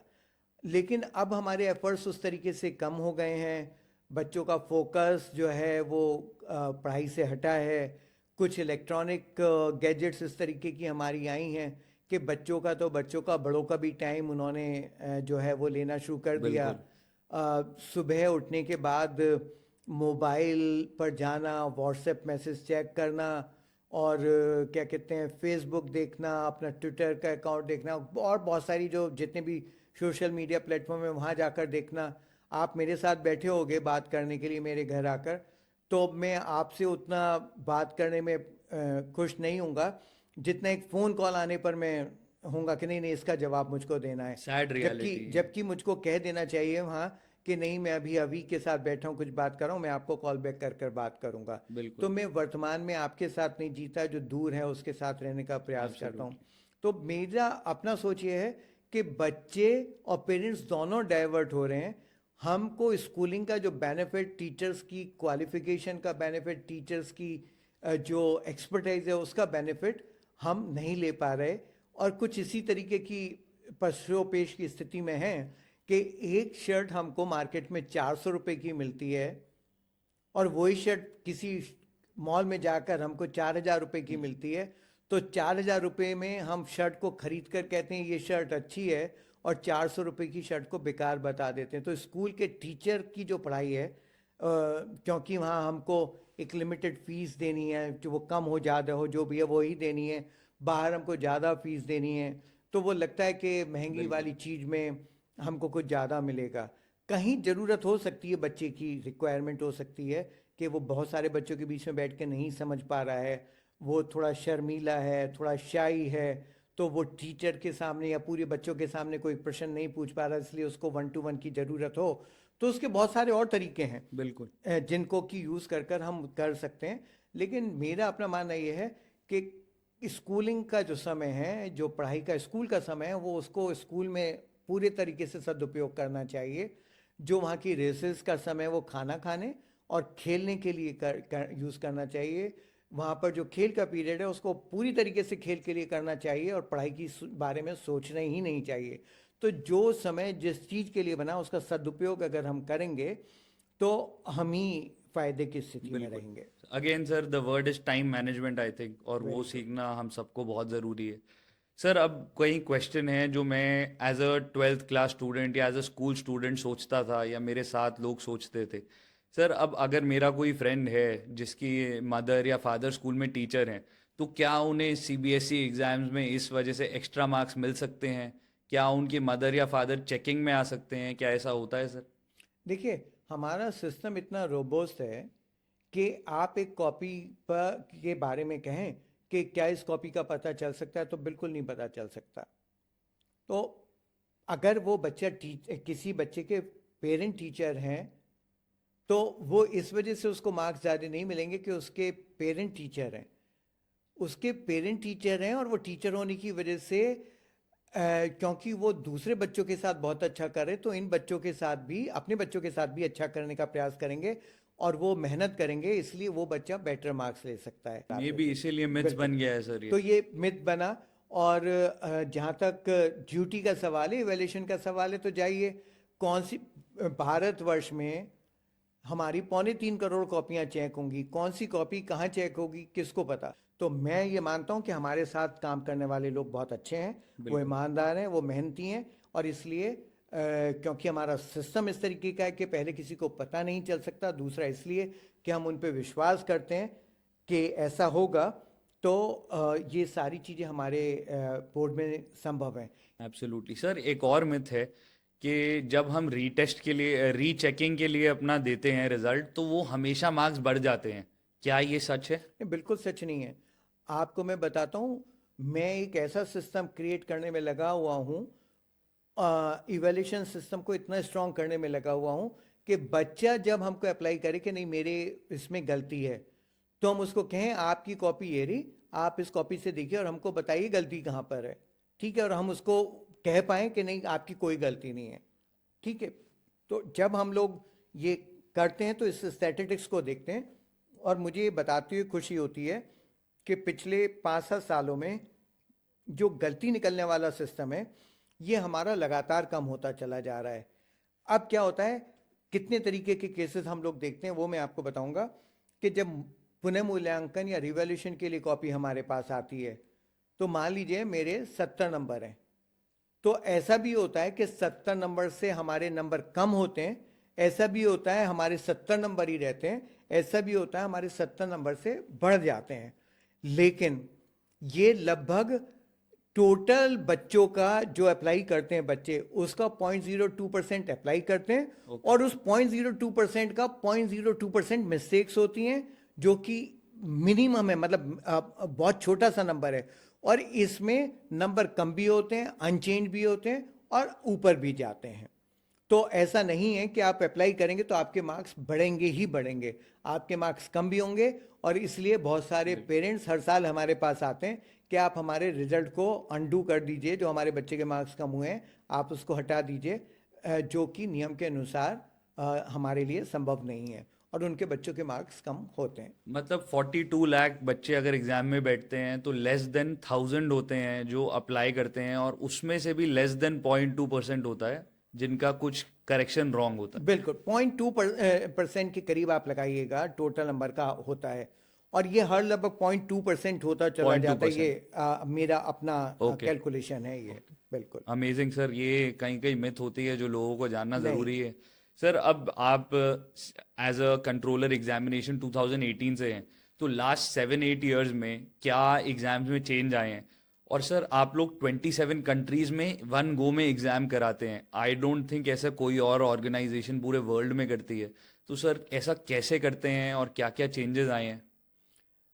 देखिए, परीक्षाओं को कराने के लिए हर बार हमको आगे के बारे में सोचना पड़ता है, फ्यूचरिस्टिक होकर काम करना पड़ता है। हमको ये सोचना पड़ता है कि जब हम इस साल परीक्षा कराएंगे, अगले साल परीक्षा कराएंगे, तो कितने बच्चे होंगे, कितने परीक्षा केंद्र हमको बनाने पड़ेंगे, कहाँ कहाँ क्या क्या प्रॉब्लम्स होती हैं, उन प्रॉब्लम्स के क्या क्या सॉल्यूशन होंगे। ये सारी चीज़ें हमको देखनी होती हैं। हमको अपना लैंडस्केप देखना होता है कि 27 कंट्री में सीबीएसई प्रेजेंट है, तो 27 कंट्री के स्कूल बच्चों को 10th और 12th के लिए स्पॉन्सर कर रहे हैं। उनके एग्ज़ाम्स कैसे होंगे। अब सीबीएसई के स्कूल जापान से शुरू होते हैं और अफ्रीका में घाना तक चले जाते हैं। बिल्कुल। अब अगर मैं इंडिया से कंपैरिजन करना शुरू करूं, तो जब इंडिया में रात होती है तो जापान में सूरज निकला हुआ होता है, और जब इंडिया में दिन होता है तो घाना में रात होती है। तो अगर ये मेरा कहना अतिशयोक्तिपूर्ण नहीं होगा कि सीबीएसई के राज्य में भी, साम्राज्य में भी सूर्य अस्त कभी नहीं होता। जापान से चलता है घाना तक सूर्य आसमान में ही दिखाई देता है। बिल्कुल। तो हमको एक टाइम जोन सेट करना होता है, और वो टाइम जोन जो है हमने इंडियन स्टैंडर्ड टाइम के हिसाब से किया हुआ है, और उसी के हिसाब से हम अपने स्कूलों के माध्यम से वो परीक्षाएं पूरे 27 देशों में कराते हैं। इन परीक्षाओं का जो की तैयारी है लगभग 1.5 साल चलती है। अगर मैं आपसे कहूं कि 2026 में जो परीक्षाएं होंगी, तो मैं आपको ये बताऊंगा लगभग पिछले 8 महीने से 26 की परीक्षाओं की तैयारी हम ऑटोमेटिकली शुरू कर चुके हैं। मतलब आज से 1 साल आगे। हाँ बिल्कुल। तो आप देखिए, जब 10th, जो बच्चा 9th में हमारे पास आया, हम उसको तब पकड़ लेते हैं 10th की परीक्षा की तैयारी के लिए, तो 2 साल है। 11th का 12th के लिए हम कर लेते हैं, तो 2 साल हमारे पास है। तो ये 2 साल हम परीक्षाओं की तैयारी करते हैं और उस पूरे साइकिल को कंप्लीट करते हैं, और तभी परीक्षा का सफल आयोजन करा पाते हैं। तो बहुत सारे स्टेप्स इसमें होते हैं जिनको हम एक के बाद एक के बाद एक करते चलते हैं, क्योंकि ये सारे स्टेप एक बार में नहीं हो सकते। नंबर बहुत बड़ा है, और ये अब बड़ा नंबर, और जो एरिया है हमारा, वो हमारे लिए चैलेंज है कि उसके लिए हम उसको कैसे परीक्षाओं का आयोजन सफल तरीके से करें। और इसके लिए ज़रूरी है कि हम एक फुल प्रूफ स्कीम तैयार करें, सारी प्रॉब्लम्स के सॉल्यूशन निकालें, और तब हम परीक्षाओं का आयोजन करें। सर, बहुत बार हम देखते हैं, ये भी लोग बात करते हैं कि हमने एग्ज़ाम्स दिया, जैसे 15 साल पहले एग्ज़ाम्स होते थे आज भी वैसे होते हैं। बट आई थिंक लोग ये समझते नहीं है कि इंडिया एक अपने अंदर ही मल्टीपल कंट्रीज़ हैं, ये एक कंट्री नहीं है। चाहे टाइम जोन सेम है, तो हमें टियर 1 का भी, सिटीज़ का भी देखना है, हमें विलेजेस का भी देखना है।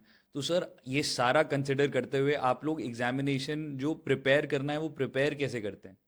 देखिए, हमारे साथ एक बहुत स्ट्रांग पॉइंट है हमारे स्कूल्स, जो बहुत मेहनत कराते हैं। कुछ स्कूल्स हो सकते हैं जो कि क्वालिटी पर खरे ना उतरते हों, लेकिन मेरा उसमें भी कहना ये कि मान लीजिए एक गांव है ऐसा जहाँ पर कि स्कूल हमारा नॉर्म्स को जो है थोड़ा कम फॉलो करता है, या फॉलो ना करो, कहने की जगह कहूँगा उसको मतलब मेंटेन करता है। तो वो अगर स्कूल वहाँ पर है, तो वो शिक्षा तो दे ही रहा है, ठीक है। अगर वो स्कूल नहीं होता तो वहाँ शिक्षा नहीं मिलती, बच्चे शिक्षा से वंचित रह जाते। एब्सोल्युटली। अब हम लोगों का प्रयास क्या होता है, हमारा प्रयास ये होता है कि हम अपने शिक्षकों को ट्रेन करें, अपने प्रिंसिपल्स को ट्रेन करें, अपने स्कूल्स को ट्रेन करें, और इसीलिए हमारे यहाँ एक कैपेसिटी बिल्डिंग ट्रेनिंग डिपार्टमेंट है, जो कि स्कूल्स में टीचर्स को जो है प्रिंसिपल्स को, मैनेजमेंट को, सबको ट्रेन करता रहता है, कैपेसिटी बिल्डिंग करता रहता है।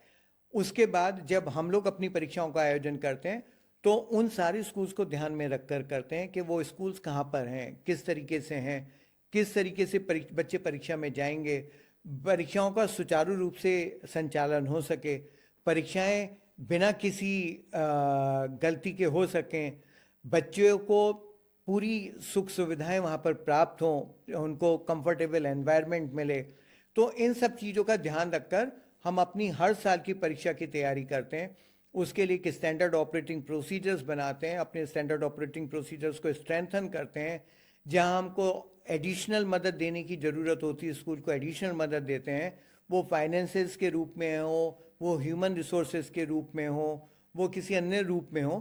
ये सारी तैयारियां हम करते हैं, और इसमें जब ये करते हैं तो हमने एक ऐसा सिस्टम डेवलप किया हुआ है जिसमें लगभग हर व्यक्ति से हमको फीडबैक प्राप्त हो जाती है, और उस फीडबैक के बिहाफ पर हम अपनी चीज़ों को, अपने नियमों को, अपने स्टैंडर्ड ऑपरेटिंग प्रोसीजर्स को स्ट्रेंथन कर पाते हैं, और उसको वो सर्विसेज प्रोवाइड करा पाते हैं जिसकी उसको आवश्यकता है। Amazing sir, I can't even imagine आप लोग 42 लाख बच्चों का 27 कंट्रीज में कैसे करते हैं। लोगों को ये समझना चाहिए सर कि इतना बड़ा एग्जाम कराने के लिए जो 18 महीने की प्रेपरेशन है, it's a big big achievement.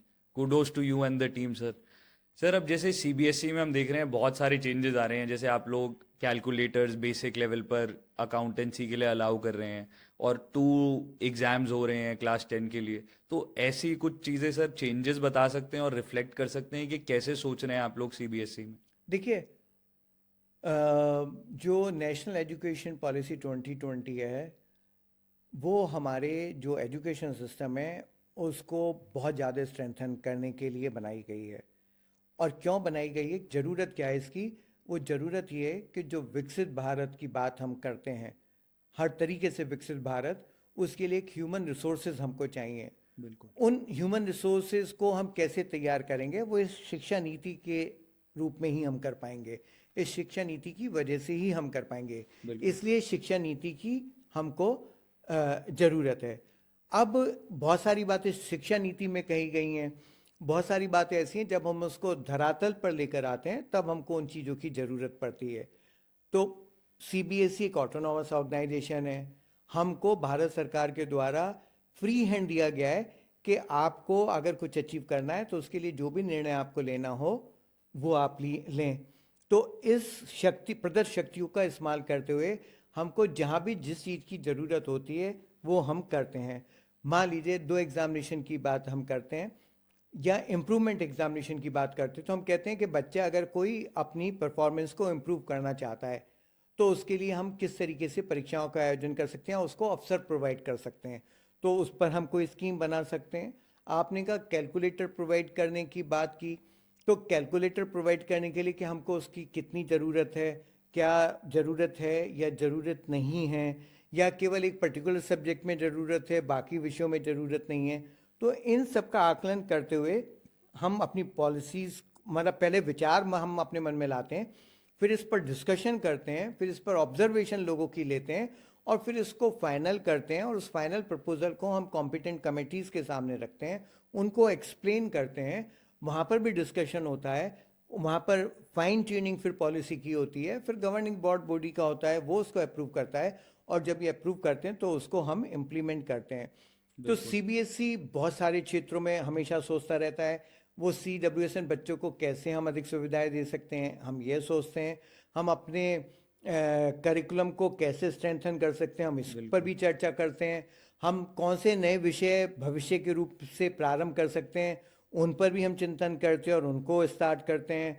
हमको कहीं कोई नया मटेरियल कुछ बच्चों को प्रोवाइड कराना हो तो वो कैसे प्रोवाइड कराएंगे, उस पर करते हैं। बिल्कुल। हम अपने क्वेश्चन पेपर को कैसे वाइब्रेंट बना सकते हैं, कैसे होलिस्टिक बना सकते हैं, उस पर चर्चा करते हैं, उसको इम्प्लीमेंट करते हैं। हम वो बच्चे जो पढ़ते भी हैं और खेलते भी हैं उनको हम क्या सुख सुविधाएं दे सकते हैं, हम अपने पर्यावरण की रक्षा कैसे कर सकते हैं, हम अपने टीचर्स को स्ट्रेंथन कैसे कर सकते हैं, हम अपने स्कूल को स्ट्रेंथन कैसे कर सकते हैं, हम अपने फ्यूचरिस्टिक स्कूल कैसे बना सकते हैं, हम अपनी जो अप्रोच है या जो अपनी प्रेजेंस है वो दूसरी कंट्रीज़ में या दूसरे उन बच्चों के लिए जो कि नीडी हैं एजुकेशन के लिए, और हमारे पास एक बहुत स्ट्रॉन्ग फील्ड है, उसका हम सदुपयोग उनके लिए कैसे कर सकते हैं। इन सब चीज़ों पर डिफरेंट लेवल पर डिफरेंट मॉडल्स ऑपरेंडी के साथ हम लोग डिस्कशन करते हैं, उनको डिसाइड करते हैं, उनको फाइन ट्यून करते हैं और उसके बाद उसको इम्प्लीमेंट करते हैं। बिल्कुल। Amazing sir, good to know all this. Sir, अब जैसे आपने बोला 42 लाख स्टूडेंट्स अपीयर होते हैं सीबीएसई के एग्जाम में, तो हम इफेक्टिवनेस, एफिशिएंसी और फेयरनेस कैसे हम करते हैं कि ये सब रहे एग्जाम में? देखिए, यही सीबीएसई की जो है मैं कहूँगा बिल्कुल स्ट्रॉन्ग पार्ट है कि इतने वर्षों के अनुभव के बाद हम लोग उस पॉलिसी का निर्माण कर पाते हैं जहाँ पर कि फेयर एग्जामिनेशन होगा, ठीक है, सही एग्जामिनेशन होगा, बच्चे का सही असेसमेंट होगा। जब हम इवैल्यूएशन करते हैं, मान लीजिए जब हम परीक्षाएं करते हैं, तो परीक्षाएं जब हम करते हैं तो हम अच्छे अच्छे स्कूल्स लेते हैं। अच्छे स्कूल्स का मतलब ये नहीं है कि वो हमारे कुछ स्कूल्स बेकार हैं, हम वो स्कूल लेते हैं जहाँ पर कि इंफ्रास्ट्रक्चर बेटर हो, जहाँ पर टीचर्स हमको आसानी से हमको मिल जाएं, जहाँ बिजली ना जाती हो, जहाँ पानी की सुविधाएं हो, जहाँ परिवहन की सुविधाएं हो, बच्चे आ जा सकें, ऐसे स्कूल हम लोग जो हैं परीक्षाओं के लिए चुनते हैं। उसके बाद उनके सारे लोगों को हम ट्रेंड करते हैं। ओके। पूरे बच्चे जितने जो पूरे स्कूल जितने भी हमारे बच्चों को स्पॉन्सर करते हैं, चाहे तो वो एग्जामिनेशन सेंटर हो, क्योंकि लगभग 8,000 परीक्षा केंद्र हमारे साल में बनते हैं और स्कूल हमारे 30,500 से ज़्यादा हैं, तो सारे स्कूल तो परीक्षा केंद्र बने नहीं हैं। लेकिन जो 8,000 के अलावा जो स्कूल्स हैं वो अपने बच्चों को इन परीक्षाओं के लिए प्रायोजित करते हैं। तो हम उन सारे लोगों को ट्रेन करते हैं, उन सबको अपडेट करते हैं, उनको सारे परीक्षाओं के रूल्स रेगुलेशन के बारे में बताते हैं। जो हमारा मूल्यांकन होता है उसके लिए हम अपने रीजनल ऑफिसर्स को एक डायरेक्शन देते हैं कि हमारे ये परीक्षाओं का बच्चों की जो पुस्तिकाएं हैं, उत्तर पुस्तिकाएं, उनका मूल्यांकन कैसे होगा, कैसे उनकी आइडेंटिटी डिस्क्लोज ना हो, उस पर हम काम करते हैं। ओके। थर्ड पार्टी इंटरवेंशन के बाद हम उनको के फिक्टिशियस कोड नंबर लेकर आते हैं और ये कोड जब रिजल्ट डिक्लेयर होता है उसी समय पे कन्वर्ट होते हैं, रियल रोल नंबर में आते हैं। उससे पहले हमको नहीं पता होता कि ये 5 कॉपी किस बच्चों की, हर कॉपी पर एक अलग नंबर होता है, कौन सी कॉपी कहाँ चेक होगी ये किसी को नहीं पता होता, हम लोग नहीं ढूंढ सकते इसको। तो ये पूरा सिस्टम जो है हम बनाते हैं, और अगर हमको कभी कोई परेशानी आती है, किसी वजह से कोई इशू होता है, तो उसका सॉल्यूशन ढूंढने का प्रयास करते हैं हम उसका, बिल्कुल। और उसको सॉल्यूशन ढूंढकर उस पर डिस्कशन करते हैं, और जब ये तय कर लेते हैं कि हाँ ये अप्रोप्रिएट सॉल्यूशन है तो उसको फिर हम इम्प्लीमेंट करते हैं। बिल्कुल। तो लगातार मनन चिंतन करने के बाद, हम अपनी पॉलिसीज़ को स्ट्रेंथन करने के बाद, डिस्कशन करने के बाद उसको वहाँ पर इम्प्लीमेंट करते हैं, और इन्हीं सब रूपों के बाद हम अपनी सभी परीक्षाओं का संचालन जो है वो सुचारू रूप से कर पाते हैं। सर, अब जैसे हमने एग्जामिनेशंस की हर तरीके से बात करी, इफेक्टिवनेस, एफिशिएंसी, अब वर्ल्ड में टेक्नोलॉजी आ रही है, हर तरीके से आ रही है, तो अब सीबीएसई एग्जाम्स में इनोवेशन के लिए टेक्नोलॉजी कैसे यूज़ कर रहे हैं? हम ऑनलाइन असेसमेंट्स को कैसे देख रहे हैं, या क्या हम हाइब्रिड मॉडल्स देख रहे हैं एग्जामिनेशन में? अभी पूरा ऑफलाइन होता है, तो सर कैसे देख रहे हैं इस चीज़ को? देखिए, जो टेक्नोलॉजी है, मैं ये कहूँगा कि पूरे बोर्ड के सिस्टम के लिए बहुत इम्पोर्टेंट पार्ट है। तो हम टेक्नोलॉजी को 2-3 तरीके से देखते हैं। पहला तो ये देखते हैं कि हम टेक्नोलॉजी को अपने ऑफिस में किस तरीके से इम्प्लीमेंट कर सकते हैं जिससे कि बच्चों की, स्कूल की, स्टेक होल्डर्स की लाइफ जो है वो इजी हो पाए, ठीक है। उसके लिए हमारे पास एक इन हाउस टीम है जो कि लगातार उस पर काम करती है। कोई भी छोटा सा अगर हमको मॉड्यूल बनाना होता है मदद करने के लिए तो हम उसको बना पाते हैं और उसको इम्प्लीमेंट कर पाते हैं, इम्पोज कर पाते हैं। तो उससे हमारा सारा सिस्टम ठीक हो जाता है। अब उसके लिए मैं आपको बताऊंगा कि हम बच्चों की लिस्ट कहीं ऑफलाइन मोड में नहीं लेते कि ये बच्चे हमारे बैठेंगे फिर उसको कन्वर्ट करते हो। हमारे पास अपना ऑनलाइन सिस्टम है, स्कूल बच्चों की को जो है उनके नाम जो डिटेल्स हैं वो ऑनलाइन हमको भरते हैं और हमारे पास एक लिस्ट बन के तैयार हो जाती है। जब परीक्षाएं होती हैं तो एडमिट कार्ड भी हम एक सिस्टम के थ्रू जनरेट करते हैं। ठीक है, जब स्कूल जो होता है जो उसको मटेरियल चाहिए होता है परीक्षाओं के लिए वो भी हमारी वेबसाइट से डाउनलोड करता है। वो डाटा वहाँ है, बेस्ड ऑन दी डाटा वो उनका सब कुछ वहाँ पर जो है वो डाउनलोड कर सकते हैं और प्रिंट आउट ले सकते हैं। बिल्कुल। पहले ये सब चीज़ें जो थी वो छप कर और फिर पैक होकर बाई पोस्ट जाया करती थी जो कि टाइम लिया करती थी। अब हम कोशिश करते हैं टेक्नोलॉजी का इस्तेमाल करें और इवन दो इस एग्ज़ाम से 2 दिन पहले भी सब लोग उसको डाउन कर पाएँ। बिल्कुल। किसी का कोई लॉसेस बीच में नहीं होगा। पहले होता था हमने पैकेट भेजा 5,000, उसमें से 10 पैकेट हमारे खो गए। अब वो स्कूल कह रहा है मेरे पास तो मटेरियल नहीं आया, मैं एग्ज़ाम कैसे कराऊंगा। तो अब वो सब चीज़ें हमारी ख़त्म होती चली जा रही हैं। हम इवेल्यूशन करते हैं तो इवेल्यूशन जब होता है तो मार्क्स आकर उनके पंच नहीं होते। जहाँ पर इवेल्यूशन होता है वहीं से मार्क्स अपलोड सीधे हो सकते हैं और वो बड़े साइंटिफिकल मेथड है जिससे होते हैं, सही होते हैं। फिर उसके बाद जो हमको अपने रिजल्ट बनाने के लिए जो प्रोसेसिंग करनी होती है उसमें टेक्नोलॉजी का बहुत बड़ा इस्तेमाल हम करते हैं। तो बहुत बड़ा पार्ट हमारा ऐसा है जिसमें कि हम टेक्नोलॉजी का बहुत ही डीपली यूज़ करते हैं और बहुत इफ़ेक्टिवली यूज़ करते हैं। अब दूसरी बात आती है कि हम परीक्षाओं में इसका कैसे प्रयोग कर सकते हैं। वो असेसमेंट की बात हो, वो मूल्यांकन की बात हो, या जो है स्कूल को कोई सुविधाएं देने की बात हो। तो हम पिछले दिनों में बहुत गहन चिंतन की स्थिति में हैं इन सब विषयों में कि हम कैसे ऑन स्क्रीन मार्किंग शुरू कर सकते हैं या टेक्नोलॉजी का यूज़ असेसमेंट में कर सकते हैं। मान लीजिए हम कहते हैं कि 30 नंबर का प्रैक्टिकल है, तो ये हम चाहते हैं कि टेक्नोलॉजी का यूज़ कर कर दिल्ली में बैठा हुआ व्यक्ति अगर कोई बच्चा है और कोई स्कूल है वहाँ पर उसका फिजिक्स का प्रैक्टिकल हो रहा है, तो वो जो क्वेश्चन उससे पूछे जा रहे हैं और जो रिप्लाई दे रहे हैं उसको जो मार्क्स मिल रहे हैं, अगर सिमिलर तरीके के क्वेश्चन और सिमिलर तरीके के रिप्लाई कहीं गांव में दिए जाते हैं तो उसको भी वही मार्क्स मिले, बिल्कुल। कहीं उनमें वेरिएशन ना हो। बिल्कुल। तो इस तरीके से ये सारे सिस्टम्स जो हैं हमारे विचार विमर्श का हिस्सा हैं और हम चाहते हैं कि जब हम वर्ल्ड के सबसे बड़े बोर्ड हैं, अगर मैं कहूँ स्कूल्स के हिसाब से या नंबर ऑफ स्टूडेंट्स के हिसाब से या जो स्प्रेडेड एरिया इस नंबर पर है, अलॉटेड जो 42 लाख बच्चे हमारे हैं उस पर है, तो उसके हिसाब से अगर हम टेक्नोलॉजी का इस्तेमाल करेंगे तो हमारी सोच ये है कि हम बच्चे को सारी सुख सुविधाएं, सारे करेक्ट डिसीजंस टेक्नोलॉजी की मदद से उसको दे पाएँ। लोगों को इधर उधर आना जाना बचे, जो है कम्यूट करना बचे, या गलतियां जो हैं उनको हम मिनिमाइज कर पाएँ। ये सब हमारा टेक्नोलॉजी के लिए हम इस्तेमाल करना चाहते हैं और हम इसीलिए हम बहुत सारे इश्यूज़ पर डिस्कशन कर रहे हैं, उसके सॉल्यूशन हम ला रहे हैं और हमारा प्रयास है कि भविष्य में हमारे पास आईटी का एक ऐसा तंत्र उपलब्ध हो कि अगर मैं ऑफिस में हूँ या नहीं हूँ, मैं उस तंत्र को यूज़ करते हुए सही समय पर जो मेरे स्टेक होल्डर हैं उनको सर्विसेज प्रोवाइड कर सकूँ। बिल्कुल। सर, अब जैसे इतने सारे बच्चे एग्जाम्स देते हैं तो उससे बहुत ज़्यादा डेटा जनरेट होता है। Data analysis is another very very important aspect now. तो क्या हम उस डेटा को यूज़ करते हैं लर्निंग आउटकम्स इंप्रूव करने के लिए या कुछ एफिशिएंसी बढ़ाने के लिए? बिल्कुल, आपने बिल्कुल सही कहा। जब हमारा असेसमेंट हो जाता है, रिजल्ट निकलता है, तो हमारे क्वेश्चन पेपर का एनालिसिस होता है, हमारी बच्चों की परफॉर्मेंस का एनालिसिस होता है, हमारा अपना एनालिसिस होता है कि हम कहाँ कम रहे, कहाँ ठीक रहे, कहाँ हमको इम्प्रूव करने की ज़रूरत है। हम भी अपना स्वोट एनालिसिस करते हैं। तो ये सब चीज़ें होती हैं और इन सब चीज़ों के होने के बाद हम लोग अपनी आगे की नीतियों में परिवर्तन करते हैं कि मान लीजिए किसी पर्टिकुलर स्कूल में हमने देखा कि 2 साल में वहाँ ह्यूमैनिटीज़ में बच्चों की परफॉर्मेंस ठीक नहीं थी, तो हम वहाँ पर कोशिश करते हैं कि टीचर को ट्रेंड किया जाए, ह्यूमैनिटीज़ के टीचर को, कि भाई आपको ह्यूमैनिटीज़ की ट्रेनिंग की ज़रूरत है।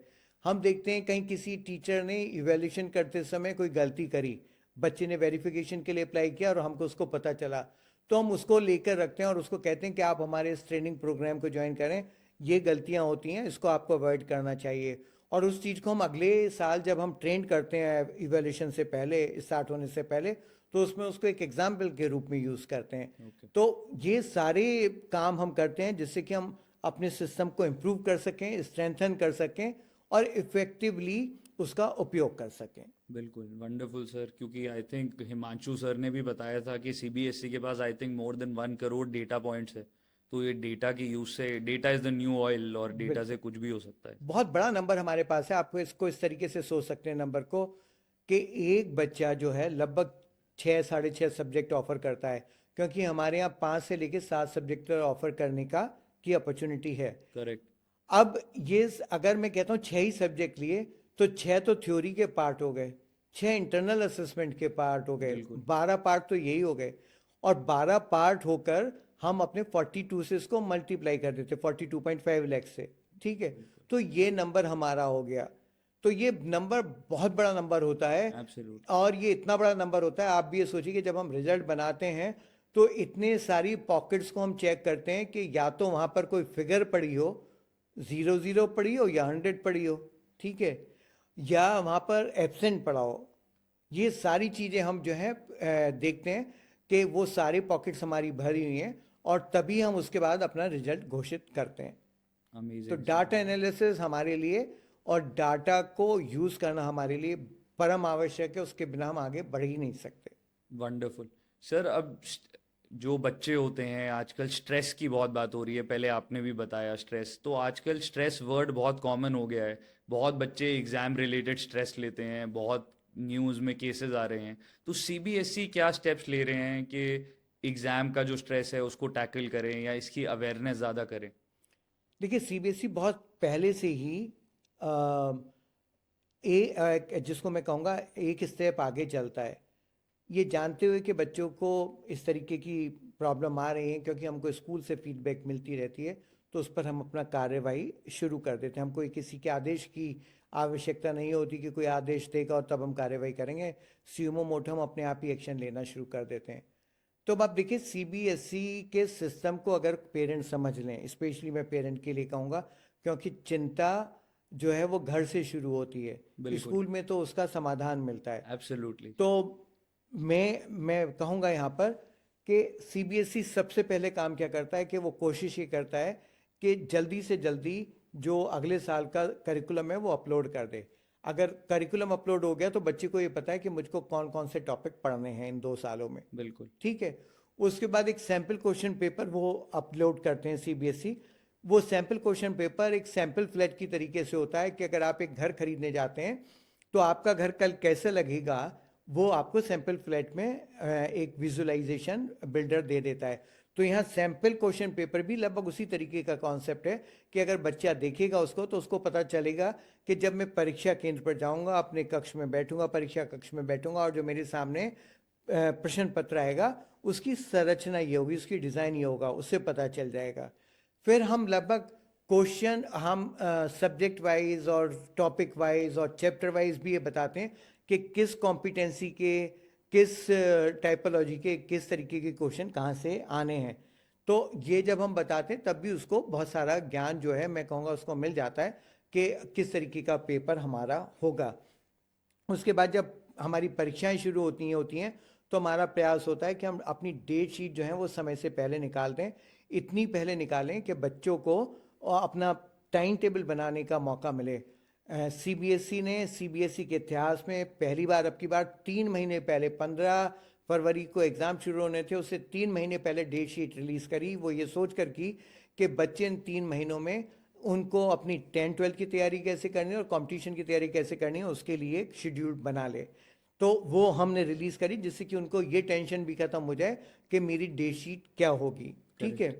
फिर जब हम एग्ज़ाम होता है तो एग्ज़ाम होने पर ऐसी संभावना हो सकती है कि कहीं कोई प्रश्न पत्र में त्रुटि हो, कहीं कोई इशू हो, क्योंकि प्रश्न पत्र को बनाने में कुछ ही लोग होते हैं और प्रश्न पत्र को देखने में वो बच्चे सारे लोग जो उस परीक्षा में बैठ रहे हैं वो देखते हैं, उसके इन्विजिलेटर देखते हैं, उस स्कूल का प्रिंसिपल देखता है, जिस स्कूल के वो बच्चे होते हैं वो सारे देखते हैं, पेरेंट देखते हैं, रिलेटिव्स देखते हैं, भाई बहन सब देखते हैं। तो वो देयर इज़ अ पॉसिबिलिटी कि कोई कमी उसमें हो, तो उसका फीडबैक हम लेते हैं और उसका फीडबैक लेने के बाद एक हम बड़ी रोबस्ट मार्किंग स्कीम बनाते हैं, और वो मार्किंग स्कीम बनाकर based on the marking scheme हम असेसमेंट करते हैं। उसके बाद भी हम कहते हैं कि अगर बच्चे को कहीं ये लगता है कि नहीं उसका असेसमेंट सही नहीं हुआ, तो हम उसको उसके हाथ में उसकी जो आंसर बुक है उसकी फोटो कॉपी देते हैं और उससे कहते हैं कि बताओ तुम्हारी हमारी गलती कहाँ पर है, तुम्हारी कॉपी में गलती कहाँ है। अगर वो गलती है तो हम उसको रेक्टिफाई कर देंगे।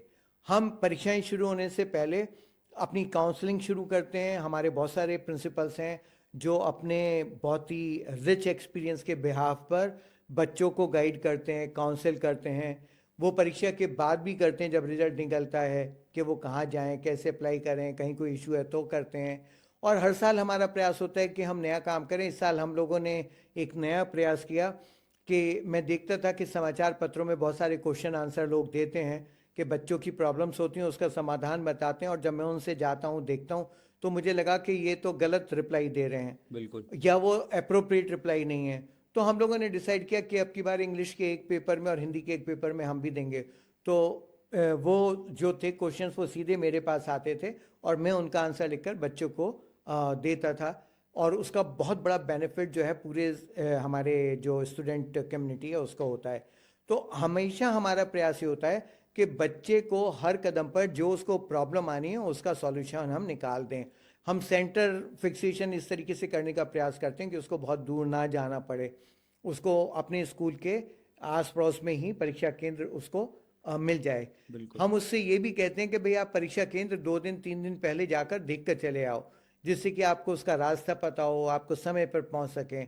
हम स्कूल में प्रिंसिपल्स को, टीचर्स को बोलकर उसकी एक काउंसलिंग कराते हैं कि जब आप परीक्षा के लिए जाएंगे तो आप कैसे करेंगे, आपको क्या लेकर जाना है, क्या लेकर नहीं जाना है, किस ड्रेस में जाना है, किस ड्रेस में नहीं जाना। ठीक है, आपको अपने साथ कितनी कॉपी वो पेंसिल ले जानी है, कितनी इरेजर ले जानी है, कैसे ले जानी है, और क्या डॉक्यूमेंट ले जाने हैं।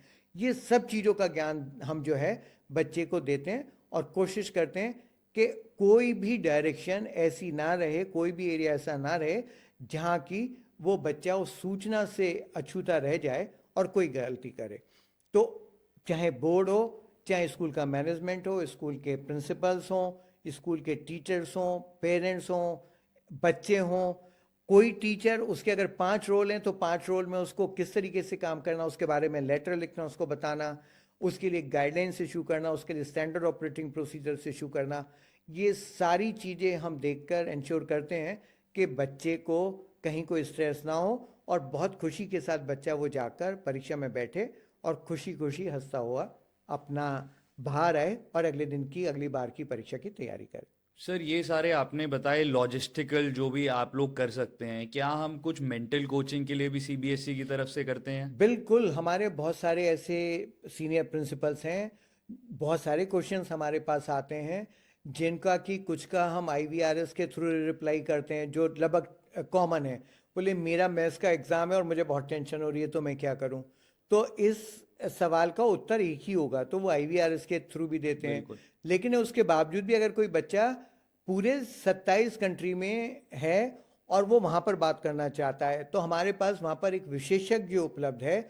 वो विशेषज्ञ उससे बात करेगा, अपनी और उसकी बात को रिकॉर्ड भी करेगा। ठीक है, उसको भी हमको प्रोवाइड कराएगा, बताएगा मैंने ये किया है। उसको भी अपग्रेड करने की, अपडेट करने की ज़रूरत होगी तो हम करते हैं। और मानसिक रूप पर जो सशक्तिकरण या जो एडवाइस हमारी तरफ से किसी भी तरीके से होती है, वो चाहे हम लोग अपने आप हों, या हमारे स्कूल के प्रिंसिपल्स हों, या काउंसलर हों, या एक्सपर्ट काउंसलर्स हों, हम जो बाहर के लोग भी हैं वो लोग भी हमको ऑनरेरी सर्विस अपनी जो है ऑफर करते हैं। हम उन सब की सर्विसेज लेकर बच्चों को ये सब मदद उपलब्ध कराते हैं। अमेजिंग। और सर, हम जो डाइवर्स बहुत सारे बच्चे होते हैं, डाइवर्सिटी होती है, चिल्ड्रन विद स्पेशल नीड्स होते हैं, अलग अलग तरीके के बच्चे होते हैं, उनके लिए हम एग्जाम्स में क्या फैसिलिटीज़ प्रोवाइड करते हैं? देखिए, पिछले दिनों में ये देखा गया है कि केवल पढ़ाई में स्ट्रेस नहीं, जीवन में और हर सेक्शन में स्ट्रेस बढ़ रही है हम लोगों की। वो हमारी जो जीवन जीने की कला है, कहीं हम उससे कॉम्प्रोमाइज़ कर रहे हैं और इसलिए ऐसा हो रहा है। तो मेरी अपनी सोच ये है कि वो मदर्स जो कि फैमिली वे में हैं और वो स्ट्रेसफुल हैं, तो इसका इम्पैक्ट उनके बच्चे पर भी होगा। बिल्कुल, तो ये डेफिनेटली। चीज़ों का हम बहुत ध्यान रखते हैं और हम देखते हैं कि वो बच्चे जो हमारे सिस्टम में आ रहे हैं, अगर उनको किसी तरीके की प्रॉब्लम है तो उस प्रॉब्लम को हम कैसे रेक्टिफाई कर सकते हैं और कैसे उनको, जो दूसरा बच्चा जो सामान्य श्रेणी का बच्चा है, जो नॉर्मल बच्चा, उसके एट पार लेकर आ सकते हैं। तो हम ऐसी श्रेणी के जो विशेषज्ञ बच्चे हैं, जो कहीं पर अच्छी जगह पर पहुंच चुके हैं अपनी मेहनत से, दूसरों के लिए इंस्पिरेशन बने हैं, उन सब लोगों के साथ हम बात करते हैं। हम स्पेशलाइज इंस्टीट्यूशंस के साथ बात करते हैं, उनकी एडवाइजेस पर बेस कर कर अपनी पॉलिसीज़ को बनाते हैं। तो हमारे यहाँ दो तरीके की सुविधाएं इस तरीके के बच्चों को दी जाती हैं। एक तो करिकुलम में, जबकि वो बच्चा पढ़ रहा है साल भर है उस समय पर, और एक परीक्षाओं के दौरान। ओके। तो मान लीजिए कहीं कोई बच्चा है वो मैथ्स नहीं पढ़ सकता, तो हम उसको मैथ्स की जगह दूसरा सब्जेक्ट कैसे ऑफर कर सकते हैं। कोई बच्चा 2 लैंग्वेज नहीं पढ़ सकता, 3 लैंग्वेज नहीं पढ़ सकता, लैंग्वेज को कम करना, तो उसकी जगह हम कौन सा सब्जेक्ट दे सकते हैं, वो सुख सुविधाएं हम बच्चों को प्रोवाइड कराते हैं। फिर दूसरी परीक्षाओं के समय में है कि मान लीजिए बच्चा राइट हैंडेड है और वो लिख नहीं सकता, तो हम उसको स्क्राइब देना है। किसी बच्चे को दिखाई कम देता है तो उसको लार्ज फॉन्ट का पेपर हमको देना है। कोई नहीं देख सकता तो क्या हमको ब्रेल का पेपर देना है। कोई क्वेश्चंस ऐसे हैं जिनका कि उत्तर नहीं दे सकता वो बच्चा देखने के बाद, तो वो उसको उसके परिप्रेक्ष्य में दूसरे क्वेश्चन प्रोवाइड कराने की बात है। बच्चे के पैर में फ्रैक्चर है, उसका कमरा जो है परीक्षा केंद्र के सेकंड फ्लोर पर है, तो वो वहाँ परीक्षा ना देकर नीचे दे। कोई बच्चा बीमार है तो अलग कमरे में दे। ठीक है, किसी बच्चे को जो है कोई और मदद चाहिए, उसको अपनी चेयर लेकर जानी है परीक्षा केंद्र तक, और अंदर परीक्षा कक्ष में वो नहीं यूज़ कर सकता, उसको वो ले जाने दें। तो जो भी जिस बच्चे की समस्या है, जो हमारी 21 डिसेबिलिटीज़ हैं उनके आधार पर, या किसी मेडिकल कंडीशन के आधार पर अगर है, तो अध्यक्ष सीबीएसई वो नियमों से का साथ लेते हुए, अगर किसी भी कोई समस्या है तो उसका समाधान, उसका सॉल्यूशन प्रोवाइड करने में सक्षम है। और वो सुख सुविधाएं हम अपने बच्चों को, इन CWSN बच्चों को या किसी दूसरे बच्चे को भी प्रोवाइड करने में सक्षम है, और हम वो प्रोवाइड कराते हैं। अमेजिंग सर, बहुत सर, अब हमने सारी बात करी, बहुत अच्छा लगा ये जान के कि सीबीएसई क्या क्या कर रहा है। अब सर सीबीएसई और बहुत सारे बोर्ड्स हैं जो एग्जामिनेशन कराते हैं, तो हम डिफरेंसेस की बात करते हैं। अब सर बाकी भी जैसे बोर्ड्स हैं, आईबी है, स्टेट बोर्ड्स हैं और बहुत सारे बोर्ड्स होते हैं, तो उनका क्या एग्ज़ाम कराने का तरीका अलग होता है या सीबीएसई के साथ सिमिलर ही होता है सब बोर्ड्स में अलग अलग? नहीं, देखिए इसमें क्या है, जैसे अब आप कैम्ब्रिज या IB की बात करते हैं, ठीक है, वो इंटरनेशनल लेवल पर कर रहे हैं, परीक्षाएं करा रहे हैं, उनके स्कूल्स का नंबर कम है। बिल्कुल। उन 10,000 और 5-6 हज़ार के करीब है इनका नंबर। बिल्कुल। तो लेकिन कंट्रीज़ वहाँ पर उनके हमसे ज़्यादा हो जाते हैं। ठीक है, तो वो पर कंट्री अगर टोटल नंबर ऑफ स्कूल्स और बच्चे देखे जाएं तो वो बहुत कम हो जाता है। उनका कंट्री स्पेसिफिक असेसमेंट भी वो करते हैं।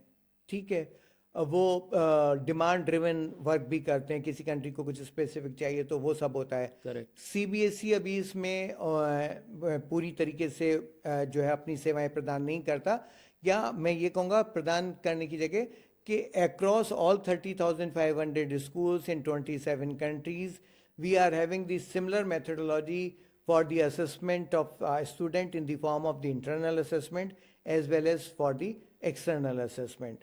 तो केवल यही अंतर है उनका कि वो कस्टमाइज कर सकते हैं, उनकी स्कीम ऑफ स्टडीज़ अलग हो सकती है, स्कीम ऑफ असेसमेंट थोड़ी बहुत वेरी कर सकती है, और हमारे यहाँ अलग हो सकती है। हमारे मान लीजिए वहाँ टेक्नोलॉजी का यूज़ थोड़ा बहुत ज़्यादा हो सकता है, हमारे यहाँ थोड़ा बहुत कम हो सकता है, लेकिन ओवरऑल मिलकर जो पर्पस ऑफ रेस्पॉन्सिबिलिटीज़ हैं या जो ऑब्जेक्टिव ऑफ रेस्पॉन्सिबिलिटीज़ हैं वो सेम ही हैं। बिल्कुल। Okay, lovely to know sir. ये बहुत लोग जानना चाहते हैं कि क्या डिफरेंसेस हैं इन टर्म्स ऑफ एग्जाम्स। अब सर आप कुछ पॉइंट्स बता सकते हैं जिस पर सीबीएसई काम कर रहे हैं विजन 2030 के लिए, कि आने वाले 5 सालों में या 2 सालों में कुछ ऐसा आप ग्लिम्स दे सकते हैं कि ये एग्जामिनेशन की पॉइंट ऑफ व्यू से होने वाला है? देखिए हमारा सबसे पहले प्रयास ये है कि हम अपना रेस्पॉन्स टाइम को रिड्यूस कर पाएँ। क्या है वो रेस्पॉन्स टाइम? कि आपकी एक रिक्वेस्ट आती है, मैं 5 दिन लेता हूँ, तो मैं कहता हूँ वो 5 दिन हम क्यों लें, हम उसको 5 मिनट में क्यों नहीं कर देते, 5 घंटे में क्यों नहीं कर देते, या सेम डे क्यों नहीं कर देते। डेफिनेटली। तो उसके लिए हम अपने आप को तैयार कर रहे हैं। ठीक है, हम अपने करिकुलम को डेवलप कर रहे हैं एनईपी के संदर्भ में, जो कि एनसीईआरटी की मदद के साथ सारा काम हमारा चल रहा है। बिल्कुल। तो वो एक संस्था है, वो एक दिशा हमको दे रही है, उस पर हम कार्यवाही कर रहे हैं। हम अपनी परीक्षाओं को एक्सपेंड करने का प्रयास कर रहे हैं, उनको एनरिच करने का प्रयास कर रहे हैं, उनकी मेथडोलॉजीज को इस तरीके से चेंज करने का प्रयास कर रहे हैं कि वो फ्यूचर नीड्स को फुलफिल करें, वो ग्लोबल एक्सपेक्टेशन को फुलफिल करें। जो एनईपी के नॉर्म्स हैं, जो एनईपी की एक्सपेक्टेशंस हैं, उनको जो है वो मीट करें। तो इन सब चीज़ों के लिए हम लगातार प्रयासरत हैं। हम टेक्नोलॉजी को अपने सिस्टम में लाने में बहुत इंटरेस्टेड हैं। हम अपने क्वेश्चन पेपर की क्वालिटी को बेटर करने में इंटरेस्टेड हैं। हम इस चीज़ के लिए इंटरेस्टेड हैं कि हम हमेशा किसी भी परीक्षा को कराने के लिए तैयार हो सकें। हम भाषाओं के ऊपर, मतलब हम कितना ज़्यादा करेक्ट लैंग्वेज का उपयोग कर सकते हैं जब हम क्वेश्चन पेपर बनाते हैं, उसके लिए हम जो हैं प्रयासरत हैं। तो बहुत सारे एरियाज ऐसे हैं जहाँ की हम लगातार कार्यवाही कर रहे हैं और ये प्रयास कर रहे हैं कि हम वर्ल्ड के अग्रणी बोर्ड तो हैं ही, हम सब सर्वप्रथम बोर्ड बनकर क्यों नहीं हो जाते, और हम उन कंट्रीज़ को भी सपोर्ट करना क्यों नहीं शुरू कर देते जहाँ पर कि अभी उन कंट्री के यूथ वो किसी ना किसी रूप में शिक्षा से वंचित हैं। बिल्कुल। मतलब सीबीएसई हर फील्ड में सोच रहे हैं और हर जगह आने वाले कुछ सालों में काम हो रहा है। बिल्कुल। अब सर आपके लिए एक छोटा सा रैपिड फायर राउंड है सर, हर क्वेश्चन का आपको जल्दी से आंसर करना है एक लाइन में sir. Sir, one education reform you wish to implement immediately. Certainly, the responsive time, which I am saying, the introduction of the 100% technology system, I feel that we should be able to utilize the services of Zomato and other Swiggy kind of services that you have requested to me to provide me the duplicate document within 5 minutes or 10 minutes, so that the same could be done by me. That is being aspired by me, and I will aspire for the same. मतलब Blinkit Zepto की तरह बिल्कुल, CBSE भी 10 minute में सब कुछ सब reply हम कर। करना शुरू करें। अमेजिंग। सर, अ बुक और resource every educator should read. It is depending on the need of the individual person. I would certainly say, I am in the field of assessment, and therefore I would certainly go for the book which is giving me more horizon, more information, more knowledge for getting my assessment knowledge further strengthened. मतलब जो जिस field में जिस field में है, उसको उसका जिसको पढ़ना आप कल इम्प्लीमेंट कर कर सकते सकते हैं हैं, वो उसको पढ़िए। बेकार। बिल्कुल। Sir, most inspiring educator you've met। Certainly, I would say Professor J.S. Rajput. He had given me a lot of inspiration, and I am fortunate that I was able to work under him. And even today, I am blessed by his blessings. Sir, कौन है JS professor Rajput JS. Sir? Rajput जो हैं वो NCT के chairman रहे, okay. NCERT के chairman रहे, और उन्होंने यूनेस्को में भारत का जो है को रिप्रेजेंट किया। और ये वो एजुकेशनिस्ट हैं जो कि किसी स्कूल एजुकेशन या यूनिवर्सिटी एजुकेशन के किसी भी क्षेत्र में अपना एक महत्वपूर्ण योगदान तो उन्होंने दिया ही है, और आज भी वो युग परिवर्तन शिक्षा के क्षेत्र में कर सकते हैं। Amazing. Sir, a myth about Indian education जो आप अभी खत्म करना चाहते हैं। मैं कहना चाहूँगा, आज अगर कुछ लोग ये सोचते हैं कि हमारा एजुकेशन सिस्टम अच्छा नहीं था तो उसको ख़त्म कर देना चाहिए, ऐसा नहीं है। हमारी जो सोच है कि हमको अपने एजुकेशन सिस्टम को और स्ट्रेंथन करना चाहिए, वही एक मिथ ऐसा है जिसको मैं कहना चाहूँगा। और एनईपी उस दिशा में क्रियान्वित है, कार्यान्वित है, और फ्यूचर में हम जाकर इस मिथ को ख़त्म कर देंगे, क्योंकि एजुकेशन एक ऐसा विषय है जहां हम सब चीज़ें एक ही दिन में परिवर्तित नहीं कर देंगे। हम उसके लिए ज़रूरी है कि हम धीरे चलेंगे, लेकिन हमारा पाँव जो रखा जाएगा वो हाथी के पाँव की तरीके से होगा। वो रखा गया तो रखा गया, वहाँ से लौटने की हमको ज़रूरत नहीं है। बिल्कुल। Sir, last question rapid fire round का कि what's the biggest misconception about CBSE. Very, very difficult for me to answer this question. Misconception could be that it is a easy board. It is not. Okay. So I would say it is most leading board, most creative board, most autonomous board. It has given the autonomy to its school also. They are doing fantastic work. They are innovating in the field of education. And these innovations are used across the world by the different educational institution. Sir misconception about CBSE board exams एक line में.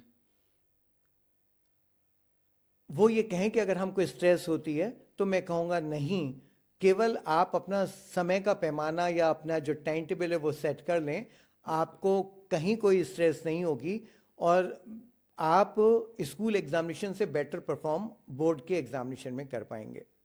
Thank you so much sir, it was an honour to have you on the podcast. इतना कुछ हमें सीखने को मिला. अब sir parting words, एक लाइन सर, एक लाइन स्टूडेंट्स के लिए, एक लाइन स्कूल्स के लिए, एक लाइन पेरेंट्स के लिए सर. सबसे पहले मैं स्कूल्स के लिए कहना चाहूँगा, मैं कहूँगा उनसे कि आप सीबीएसई के नियमों को पढ़ें. आप देखें कि जो भी काम आपको जिस समय में करने के लिए कहा गया है वो उस समय में करें और सही करें. 100% कार्य सही होना चाहिए. पेरेंट्स के लिए मैं कहूँगा कि आप एक खुले वातावरण में आएँ, उन सारे प्रोफेशंस को देखें जो अब हैं या जो फ्यूचर में आने वाले हैं. बच्चों को उसके बारे में बताएं और अपने विचार उन पर ना थोपें, अपनी इच्छाएं उन पर ना थोपें और उनको उनके अपने सपनों की उड़ान भरने में मदद करें. बच्चों को मैं कहना चाहूँगा कि आप देश का भविष्य हैं. जो आप तय करेंगे भविष्य में देश में वही होगा. आप में से बहुत सारे लोग साइंटिस्ट होंगे, बहुत सारे लोग बहुत अच्छे प्लेयर होंगे, बहुत सारे लोग अच्छे पॉलिटिकल लीडर्स होंगे, बहुत सारे लोग डॉक्टर्स होंगे, इंजीनियर्स होंगे, ना जाने क्या क्या होंगे. आपको ज़रूरत इस बात की है कि आपको कहाँ जाना है ये तय कर लें. दो नावों में नहीं, केवल एक ही नाव में पैर रखना है और जो आपने तय किया उसको पाने के लिए आपको वो सब कुछ कर डालना है जिससे कि आप वहाँ पहुँच सकें. मैं आपके लिए यही कहूँगा, उठो जागो सो मत जब तक सफलता ना मिले और उसके लिए आप अपने समय का सदुपयोग करें. आप कंसंट्रेट करें, आप उन चीज़ों से दूर रहने का प्रयास करें जो आपके समय को व्यर्थ ले जाता है, जो आपके समय को व्यर्थ करता है.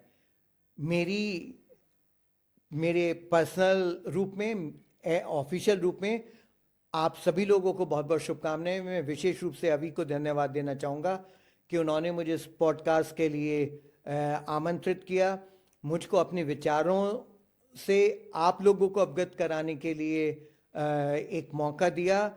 मेरा अपना ये प्रयास है कि इस पॉडकास्ट के माध्यम से हम स्कूली एजुकेशन सिस्टम में एक परिवर्तन ला पाएंगे और वो परिवर्तन ला पाएंगे कि जो परिवर्तन हमारे देश के प्रधानमंत्री चाहते हैं. और अकेले ऐसे प्रधानमंत्री हैं जो परीक्षा पे चर्चा कर कर बच्चों के साथ सीधा संवाद स्थापित करते हैं और ये देखते हैं कि उनको किस चीज़ की कमी है और किस तरीके से उनको मोटिवेट कर सकते हैं, जहाँ उनकी परफॉर्मेंस इंप्रूव कर सके, उनमें कॉन्फिडेंस आ सके, हम उनके विचारों पर खरे उतर सकें. इसके लिए हम सब लोग प्रयासरत हों. विशेष रूप से आप सभी लोगों को शुभकामनाएं, अभी को विशेष रूप से शुभकामनाएं कि उन्होंने मुझको ये अवसर प्रदान किया कि मैं आप लोगों से रूबरू हो सकूं और अपने विचारों को व्यक्त कर सकूं. धन्यवाद. Thank you so much sir, thank you.